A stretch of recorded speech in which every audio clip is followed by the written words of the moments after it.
Hello everyone, my name is Lily Rabb. Where should I begin? I'm 31 years old, doing great in my marketing job, and I thought I understood all my family issues. Everything changed when my little sister Maria began to plan her wedding. I went to help her plan her special day, but it soon became obvious that things were going to be trickier than I thought. Our dad, John, was always on our minds.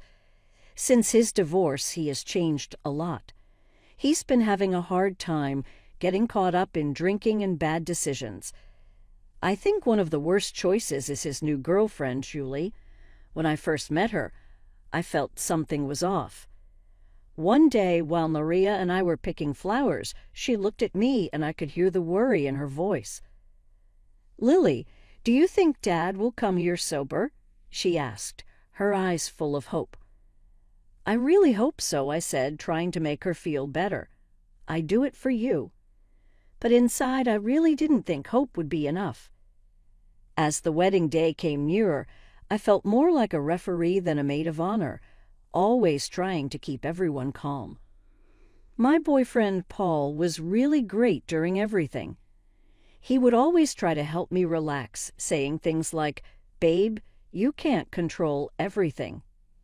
I understand, I would say, but deep down, I couldn't help but worry. If Dad messes up this day for Maria, I won't forgive him. I had no idea that things were going to get a lot worse. A week before the wedding, I had coffee with my best friend, Teresa. She has always been the one who helps me think clearly, and I really needed her now. "What's happening with you and Julie?" she asked, looking at me in a way that showed she knew something was wrong. I spoke quietly, looking around like someone might hear me. "Something feels off about her, Teresa. She connected with Dad really fast, always saying little things to him. I heard her on the phone talking about a big opportunity that is coming up." Teresa's eyes got bigger. "Do you think she is tricking him?" "I don't know," I said, "but I will find out." That talk made me feel something, and I couldn't forget it. I stayed up late looking at social media and making quiet phone calls to some of Dad's old friends, trying to figure things out. The more I looked, the more it felt like I was finding a puzzle that I wasn't sure I wanted to figure out. One day before the wedding, Maria and I were at the place, doing some final checks, when out of nowhere, Dad and Julie came by without telling us. "Dad." Maria ran over and gave him a big hug, squealing with joy. I stayed behind and watched carefully. Julie's eyes were moving around the room as if she was looking at everything carefully. Dad said with a slur, "My little girl, all grown up." I felt really sad. He was already tipsy. "John, let's go to the bar," Julie said with a confident look as they walked away together. I felt really angry, but I tried to stay calm for Maria. Maria looked at me, her eyes shining with tears she didn't want to cry. "Lily, I want to say." I didn't let her complete what she was saying. I hugged her tight and said softly, "Don't worry, sis. Tomorrow is for you and Brian. Nothing will mess it up."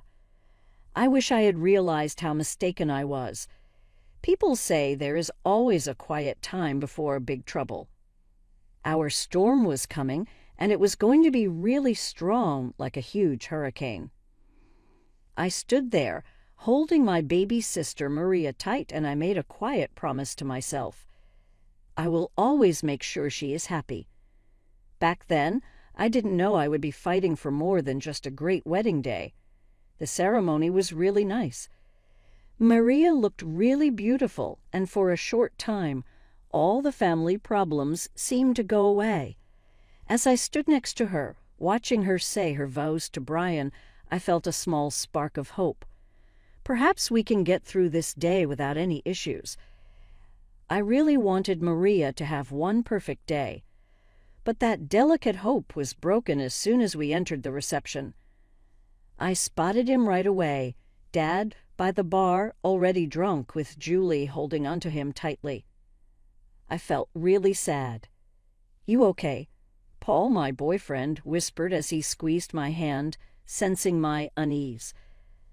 I've got to hold it together for Maria, I muttered, forcing a smile. But deep down, I knew it was only a matter of time before something went terribly wrong. As the night wore on, the tension in the room became unbearable. Dad's laughter grew louder, his movements more and more sloppy. Julie's eyes kept scanning the room, a strange gleam in them that made my skin crawl. Something wasn't right, and I could feel it. "Lily, Dad's making a scene," Maria whispered to me, her voice filled with worry. "I'll handle it," I said, trying to sound confident. I walked over to where Dad was attempting a very unsteady Macarena, stumbling and laughing like nothing was wrong. "Dad, let's get some fresh air," I suggested, trying to stay calm. "Nonsense," he slurred. "I'm celebrating my baby girl's big day." He tried to twirl but nearly fell over. Julie appeared at his side, tightening her grip on his arm. "Leave him alone. He's having fun," she said sharply. "This isn't about fun. It's about showing respect for Maria on her special day," I replied, trying to keep my voice steady. Julie's eyes narrowed as she sneered. "You think you're so perfect, don't you? Always trying to control everything." The argument escalated quickly. We moved to a quieter corner of the room, but our voices kept rising with each exchange. "You don't know anything about our family," I spat at her, my patience gone. "I know one thing," she hissed. "Your daddy prefers my company over yours." Something inside me snapped. "Is that before or after you drained him of his money, Julie?" I shot back, my voice trembling with anger. Her face twisted with rage, and before I could react, she lunged at me, grabbing a knife from a nearby dessert table. For a moment, everything seemed to slow down. I saw the blade glint under the reception lights, heard people screaming, and felt my heart pounding in my chest. All I could think was, I've ruined Maria's wedding. But then, out of nowhere, Paul tackled Julie, sending the knife clattering to the floor. Chaos erupted around us. Guests screamed and scattered. Chairs were overturned, and the whole scene became a blur of noise and movement. Through the mayhem, all I could focus on was Maria. How had it come to this? I had promised to protect her happiness, but now her wedding day was turning into a nightmare. I saw Maria's horrified face as Brian held her back. Security rushed in, quickly restraining Julie as she screamed obscenities at anyone who came near. It was chaos. I stood there frozen as the police arrived and led Julie away in handcuffs.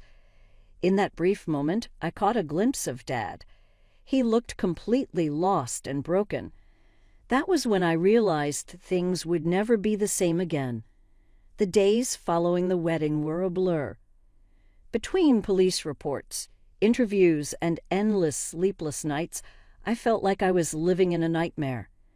Every little sound made me jump, and the image of Julie lunging at me with that knife replayed in my mind over and over. Paul, my rock through all of this, held me close whenever the nightmares hit. "You're safe now, Liv," he whispered, trying to comfort me. But feeling safe seemed impossible. How could I feel safe when my own father's girlfriend had tried to stab me at my sister's wedding? How do you even begin to recover from something like that? Maria, understandably, was a wreck. When I visited her about a week after everything had happened, she couldn't even look at me. "All those months of planning," she said, her voice heavy with sorrow. "And for what? My wedding will always be remembered as the day someone tried to kill my sister." "Maria, I'm so sorry," I started, guilt weighing heavily on me. She cut me off, shaking her head. "I know it's not your fault, Liv, but still I can't help feeling like our family is cursed or something." While Maria was dealing with her pain, Dad was in complete denial. He called me constantly, leaving voicemails that made my blood boil. "Lily, sweetie, let's not blow this out of proportion," he'd say. Julie was just upset. She didn't mean any harm. Hearing him defend her like that after everything she had done was infuriating. The final straw came when he showed up at my apartment reeking of alcohol. I opened the door to find him swaying slightly, his eyes glassy. "Dad, you need to leave," I said, trying to keep my voice steady. "But Pumpkin, we're family. We need to stick together," he slurred, sounding pitiful. I felt something harden inside me as I looked at him. "No, Dad, we're done. I can't do this anymore." The hurt in his eyes almost made me waver. Almost. But as I closed the door, I knew it was the right thing to do. Meanwhile, Teresa, my ever-determined best friend, had started digging into Julie's past. What we uncovered left me speechless. "Liv, look at this," Teresa said one night, spreading papers across my coffee table. "Julie's got a record. Assault, fraud, you name it." I scanned the documents, feeling sick to my stomach. How did Dad not know about this? Teresa hesitated, biting her lip. "That's the thing, Liv, I think he did." The truth hit me like a ton of bricks. We found joint bank accounts, suspicious money transfers, and evidence that Dad wasn't just a victim in all of this. He was an accomplice. Telling Maria what we discovered was one of the hardest things I've ever had to do. We sat together in her kitchen, the wedding gifts still sitting in the corner untouched. "I can't believe it," she whispered, tears streaming down her face. "How could he do this to us? I don't even know him anymore." I didn't have an answer for her. I didn't know who Dad was anymore either. I spoke softly but firmly. "We need to protect ourselves now."